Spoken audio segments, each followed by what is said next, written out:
Абдил Сегизбаев боюнча бул шайлоого чейин эле козголгон кылмыш иши бар болчу.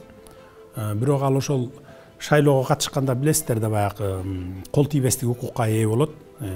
Анан өзүн элге көрсөткөнгө мүмкүнчүлүк пайда болот.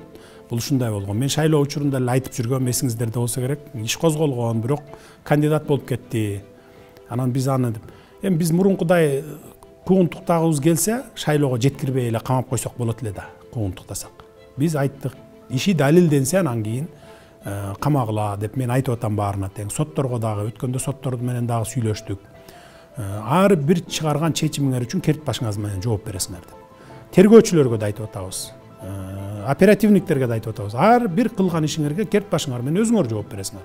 Мындан ары куугунтук болбойт деп.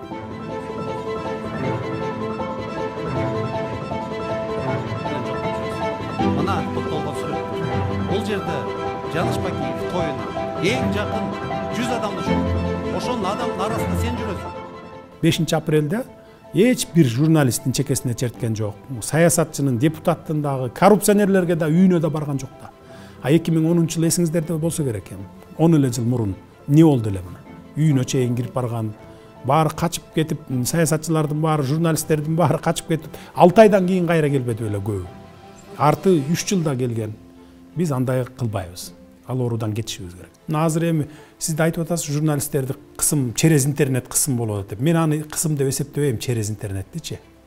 Кысым деп качан айтылат? Сизди аңдып аркаңыздан өмүрүңүзгө коркунуч келтирип турган убактарда кысым болду десе болот. Же алдыңыздан жумушуңуздан чыкканда тозуп алып, кекиртектеп жакадан алып ушундай кысым кылса, ошону кысым десе болот. Айым интернетте отуруп алып бири-бири менен жазыша берет да ал эми, уруша берет бири-бири менен жазышып жанагындай. Анын арасында bir 80-90% фейктер болуп атат, фейктер менен жазышып атат.